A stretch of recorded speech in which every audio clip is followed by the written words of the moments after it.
Hello साथी, good evening मेरे प्यारे दोस्तों। एग्जाम स्टडी चैनल में आप सभी दोस्तों का स्वागत है। तो कैसी तरह आपकी पढ़ाई कमेंट बॉक्स में जरूर बताना चाहते हो कि आपकी क्लास कैसी रही पिछली पार्ट 1। ओके साथी, पार्ट 1 इसको हम हटाते थे और दूसरा कर देते हैं, कोई बात नहीं। RBSC NCERT book 1 Hindi compulsory class 12 Hindi अनिवार्य कहते हैं। हिंदी में अध्याय 1 है आत्म परिचय एक गीत।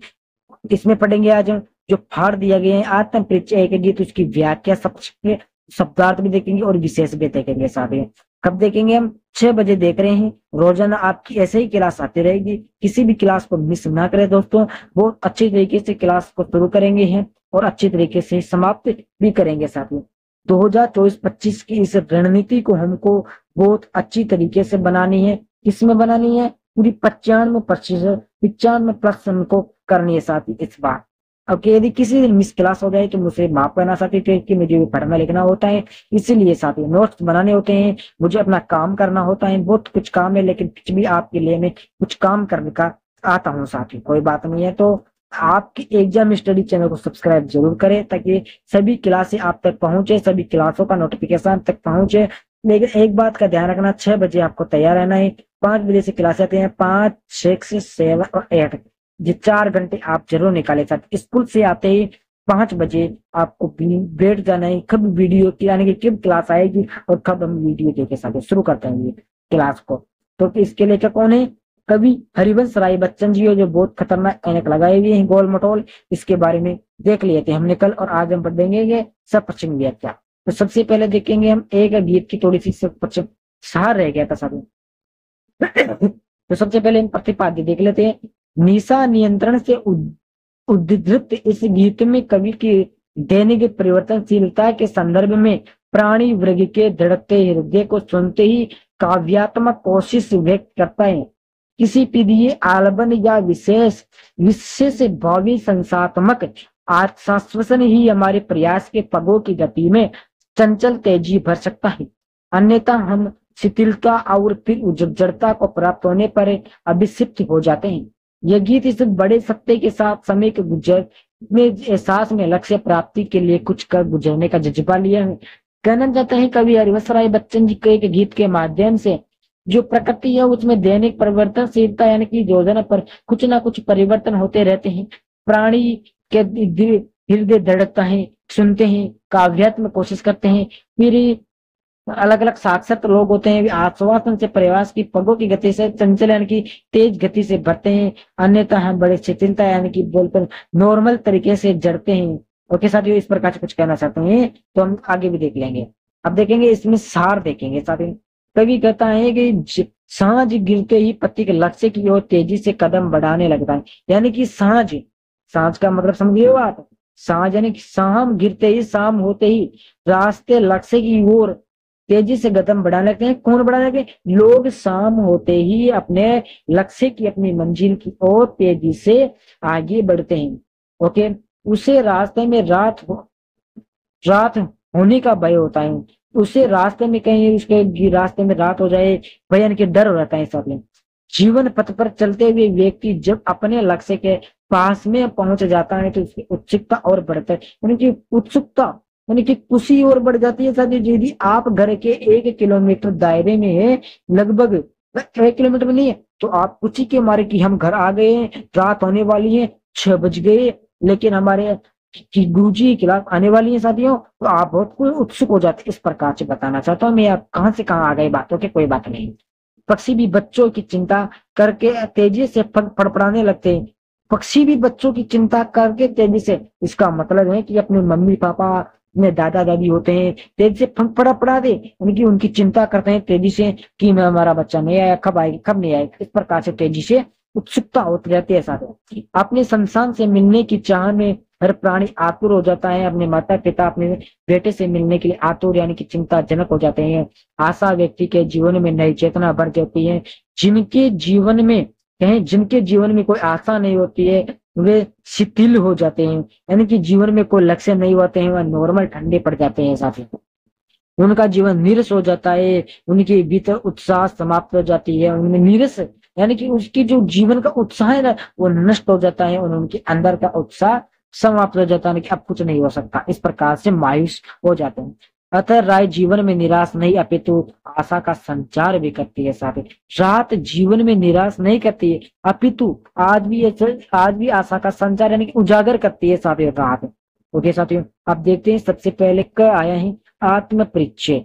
तो आत्म परिचय सबसे पहले कविता पढ़ेंगे साथियों, बहुत लय और तेजी के साथ नहीं आती मुझे, लेकिन आती है वैसे पढ़ेंगे। तो देखो, मैं जग जीवन का मार लिए फिरता हूँ, मैं जग जीवन का मार लिए फिरता हूँ, फिर भी जीवन में पार लिए फिरता हूँ, कर दिया किसी ने प्रकट जिनको छूकर मैं सांसों के दो तार लिए फिरता हूँ। ओके, अगला पॉइंट में है, मैं इसने सूरा का पान किया कसता हूँ, मैं कभी जीवन जग का ध्यान करता हूँ, जग पूछ रहा उनको जो जग की गाते हैं, मैं अपने मन का गान किया करता हूँ। वाह वाह वाह वाह, क्या कविता लिखी है साहब। मैं संसार जीवन को मार फिरता हूँ, इस प्रकार से देखते हैं इसका सार कविता सब से भी देखेंगे। सबसे पहले देखेंगे हम इसका शब्दार्थ। जग जीवन, जगह क्या क्या अर्थ होता है, जीवन सांसारिक गतिविधि। ओके, दरकत, तो तारों को बजाकर शवल निकला दरकत कहलाता है। सूरा शराब, स्नेह प्रेम, ज्ञान यानी कि पीना, ध्यान करना प्रवाह करना, गाते प्रशंसा करना, इस प्रकार से। अब देखेंगे सबसे पहले हम प्रसंग देखेंगे।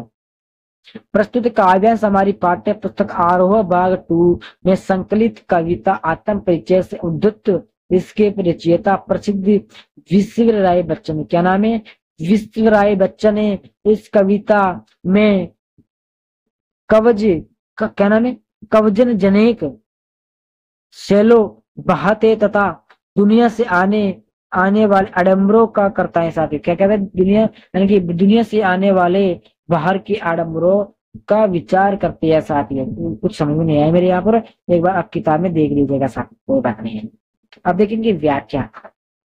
बच्चन जी कहते हैं कि श्री राय बच्चन जी कहते हैं कि मैं संसार में जीवन का भार उठाता घूमता रहता हूँ।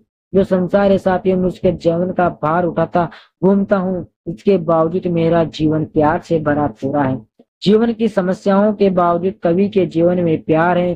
कवि के जीवन में बहुत सारी बाधाएं समस्याएं, लेकिन फिर भी वह किसी की चिंता नहीं करता है, खुशी के जीवन गाते रहते हैं साथी। उनका जीवन सितार की तरह है जिसे किसी ने छूकर झंझकर कर दिया, फलस्वरूप उसका जीवन संगीत से भर उठा है साथियों।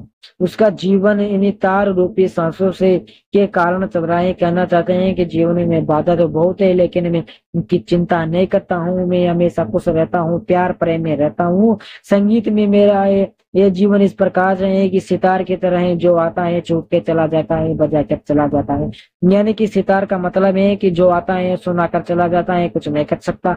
फलस्वरूप उनका जीवन संगीत से भर उठा है साथ, संगीत से गीत गाते रहते हैं, सुनते रहते हैं। उनका जीवन इन तार रूपी सांसों के कारण हो चुका है साथी, बस सांसें चलती रहती है। उसने इसने रूपी शराब पी रखी है, अर्थात प्रेम किया है तथा बांटा है। उसने इसने रूपी शराब पी रखी है, यानी कि राय बच्चन जी ने जीवन में प्यार प्रेम किया है और प्यार प्रेम को बांटा है साथी। ओके, उसने कभी संसार की परवाह नहीं की है। संसार के लोगों का प्रवृत्ति है कि वो उनको पूछते हैं कि संसार के अनुसार चलते हैं तथा उनका गुणगान करते हैं। यानी कि जो संसार के लोग हैं उनकी चिंता नहीं करते हैं, वो जो संसार के लोग हैं उनको पूछते हैं कि आप संसार के अनुसार चल रहे हो, उनका गुणगान करते हैं। कभी अपने मन की इच्छा अनुसार चलता है, अपने मन के अनुसार ही वो चलते हैं, किसी के बखावे में नहीं आते हैं, किसी की बात नहीं सुनते हैं। अर्थात वो वही करता है जो अपना मन कहता है साथी। आपका मन कहे आपके अनुसार चलो, किसी के बातों में आओ साथी। ओके, तो पहली कविता हो गई। इसके बारे में थोड़ा विशेष प्रदान करते हैं। विशेष, कवि ने निजी प्रेम को स्वीकार किया है, संसार के स्वार्थ स्वभाव पर टिप्पणी की। इसने सूरा व सांसों के तार में रूपक अलंकार जग जीवन, इसने सूरा में अनुप्रास अलंकार है। खड़ी बोली का प्रयोग वहीं किया करता हूँ, फिर लिया जीवन की मस्ती है साथिया। क्लियर, तो हमारा ये एक क्या था, आत्म परिचय, तो ये हमारा बिल्कुल क्लियर हो चुका है साथियों। तो साथियों हमारी ये क्लास यहीं पर समाप्त होती है। तो देखो, हमने आत्म परिचय के बारे में पढ़ लिया, और एक चीज और रह गई हमारी, इसमें एक गीत रह गया, तो उसकी व्याख्या कल हम देख लेंगे इसी वीडियो में। तो सभी दोस्तों को कल की क्लास में बहुत अच्छा मजा भी आने वाला है, और नई उल्लास और दोस्त के साथ पढ़ेंगे। सभी दोस्तों को जय हिंद, जय भारत।